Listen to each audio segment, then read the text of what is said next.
Message for Leo. Guys, today is February 22. Repeating number 222. Titignan natin ang inyong message about sa inyong pag-ibig, kung ano ito guys. Leo, this is your message. Children, kay Leo, kayo ay may anak guys at calling your soulmate. Maaring kayo ay nagpipray at naghihintay kung kailan darating ang tamang tao o tamang person para sa inyo, okay? Tamang tao o tamang person. Kailan darating? Lord, kailan darating ang tamang tao sa akin? Bagamat ako ay may anak, okay? May anak kayo guys, Leo. Ang tao na makikilala nyo maybe is unexpected ito. Hindi mo inaasahan at ito ay destiny. Maaring mamimit mo to sa hindi mo inaasahan na place at pagkakataon. Kayo ay magmuni-muni guys about sa inyong nakaraan at magpatuloy. Okay, Leo? Today is February 22. Repeating number 2. Okay? So, titinan natin ang inyong message. Mag-ingat kayo sa inyong mga likod, sa inyong balakang. Okay, guys? At ang ilan sa inyo is overprotective sa inyong family na pinagmumulan ng kawalan nyo ng energy. Leo, okay, tingnan natin. Ang children nyo, ang mga anak nyo, ang maaaring nakaka-apekto sa inyong buhay pag-ibig dahil iniisip nyo ang kanilang kapakanan this time o araw-araw. Kaya nahihirapan kayong magbuo ng isang maayos na pag-ibig. O ang ilan sa inyo is ang anak ninyo ang naging dahilan bakit hindi kayo umibig ng lubusan because iniisip nyo ang maaari silang masaktan. Okay. So, tingnan natin ang children dito. Truth chakra is here, guys. Leo, it's all about communication. Kayo ay nagkakaproblema sa communication at pagsasalita, speak. Maaring nahihirapan kayo makipag-usap sa iba't ibang tao, makipag-communicate about sa inyong feelings, sa inyong mga nararamdaman. Okay. At love begin. Okay. May paparating na bagong pag-ibig sa inyo, guys. Leo, tingnan natin ang paparating na pag-ibig na to. Love begin. I-manifest nyo to sapagkat ito ay bagong pag-ibig. Leo.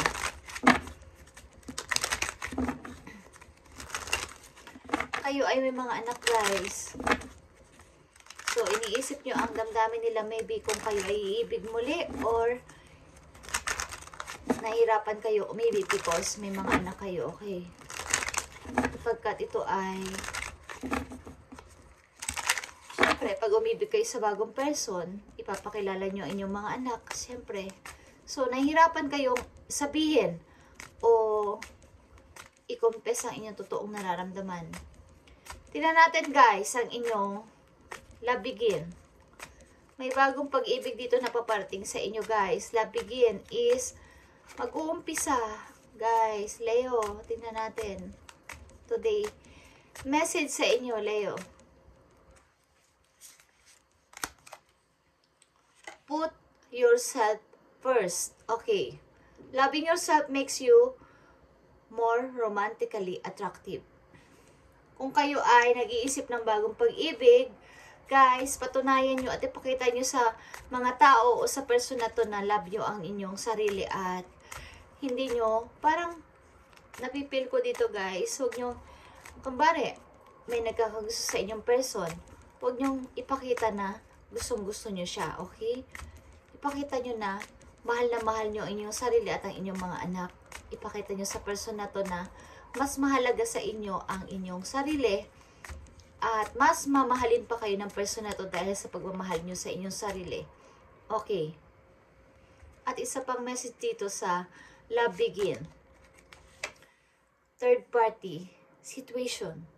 Other people may be interfering with this relationship and dimming its full potential. Okay guys.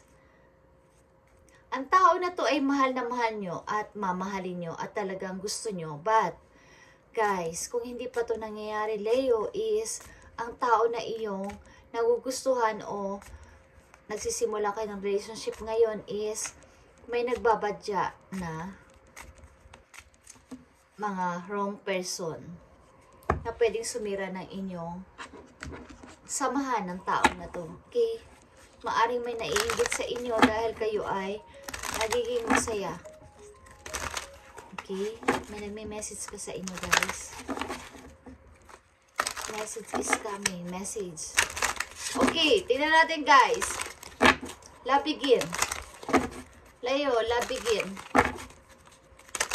Ingatan nyo ang inyong relationship kung kayo ay nagsisimula sa bagong pag-ibig, guys. Leo, sapagkat may mga tao dito na naiinggit sa inyo, magandang kahinat na ng pag-ibig, at may gustong umagaw ng inyong partner, or, uy, nakita nyo to, moment. Take a special moment that both you so much joy with your partner. Ang tao na to is romantic, Leo, sa inyo. Kaya may naiinggit na person dito na sana siya rin is bigyan ng atensyon ng inyong partner. So, maging aware kayo sa paligid, guys, kung mahal nyo ang tao na to. Sapagkat may naiinggit. Okay, kayo ay yin yang. Okay? Kayo ay twin flames ng tao na to na yung makikilala, Leo.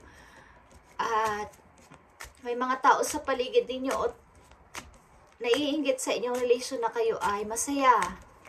Okay, tingnan natin pa ang isa pang message dito.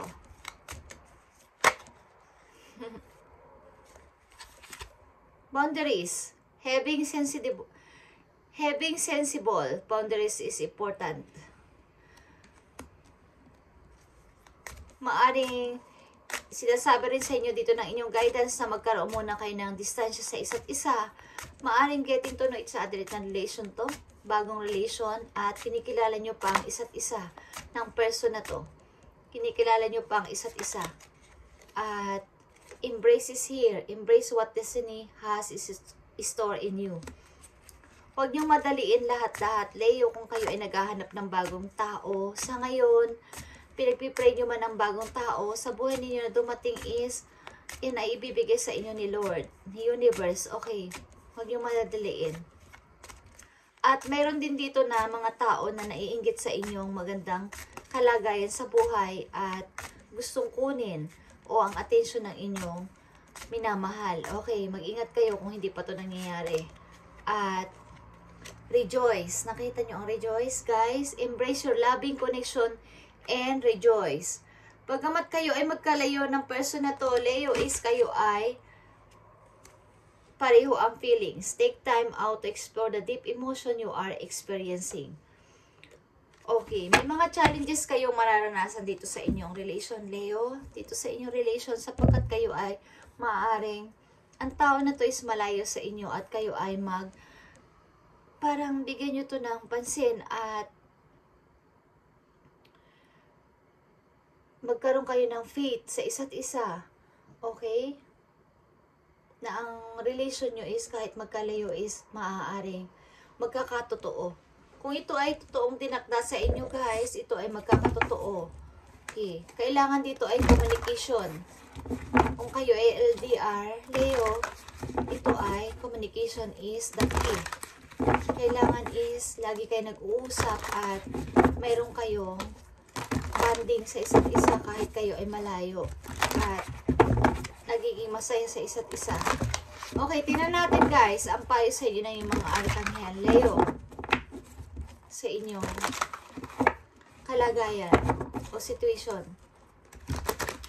Yan sa inyo may mga anak, guys, but nahirapan kayong umibig because maaring iniisip nyo ang feelings sa inyong mga anak kung isasabihin nyo kung na kayo ay may bagong pag-ibig. Okay? Yeah? Kayo ay nai-involve sa inyong lovers. Leo, make choices from your heart. Deep emotional commitments, the power of love. Ipaglaban nyo ang pag-ibig na to kung talagang mahal nyo ang tao na to. At bigyan ninyo ng kaukulang pansin. Guys, Leo, kung mahal nyo talaga ang tao na to, bigyan nyo ng pansin. And kung kayo LDR, guys, matuto kayo mag-usap lagi at huwag nyong pakakawal ng isa't isa. Lagi kayo mag-usap. Communication is the key, guys. At may mga tao dito o may tao dito umaaligid sa inyong relation sapagkat nakikita ng person na to na masaya ang inyong relation at mapupunta ito sa kasal. Maybe, Leo, time for celebration, abundant rewards for hard work, release yourself from burdensome situation. Abundance ito and the same time, ito ay pagtatagpo ng dalawang person na kumbaga tinadhana ni universe na magkita. Okay guys, kayo ay magkatugma at magkikita.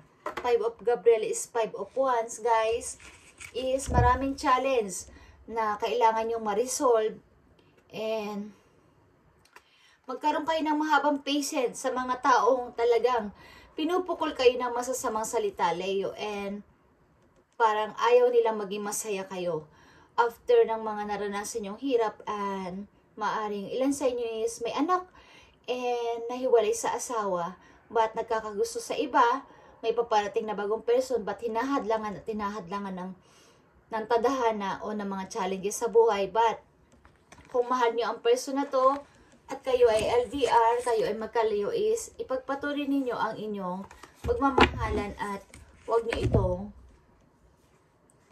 kumbaga protektahan ninyo, guys, Leo. Okay? Tingnan natin ang isa pang napakahalagang message dito sa 4 of Wands. Ito ay pagtatagpo ng dalawang tao, dalawang persona na nagmamahalan. Okay. 4 of Wands, tingnan natin. Message for you, Leo. Gusto niya dalawa, guys. So, true love. Ang tao na to is your true love. This is the romance of the lifetime, Leo. True and lasting love is here for you. And you are enough, Leo. The person you are meant to be will love you the way you are. You don't need to change. Wala kang dapat ikatakot. Wala kang dapat ikatakot kung may anak ka, kung may pinagdaanan ka, may masama kang pinagdaanan, may mga nangyari sa'yo masama. Tanggap ka ng person na to at sabihin mo lang sa kanya ang totoo mong naranasan na-experience sa buhay. Tatanggapin ka niya ng buong buo sapagkat ang tao na to ay pure. Tinuturing ka niyang true love, Leo, okay? And free yourself galing sa nakaraan, Leo. Yan ang gusto kong sabihin. At ang ilan sa inyo, Leo, mag-ingat kayo sa inyong tadyang, sa inyong likod, mula sa gitna, pababa, hanggang sa may bewang. Kayo ay mag-ingat sapagkat ito ay delicate ngayong buwan na to at ngayong taon na to sa inyo. Maaring magkaroon kayo ng problema o masasakit ang inyong mga buto-buto or dito sa may gitna ng inyong likod sa buto, pababa hanggang bewang. Mag-ingat kayo na huwag kayo magbuhat ng mabigat at sobrang nai-stress kayo, okay? Sobrang wag nyong ingatan nyo ang inyong sa may bewang, guys. Okay. Dito sa likod ninyo, magkakaroon kayo ng problema and maaaring sasakit ito and kung hindi ito maiingatan, guys, magkakaroon ng masama sa inyong kalusugan. Leo, okay? Just saying. So, thank you guys, Leo. God bless and ingat kayo lahat.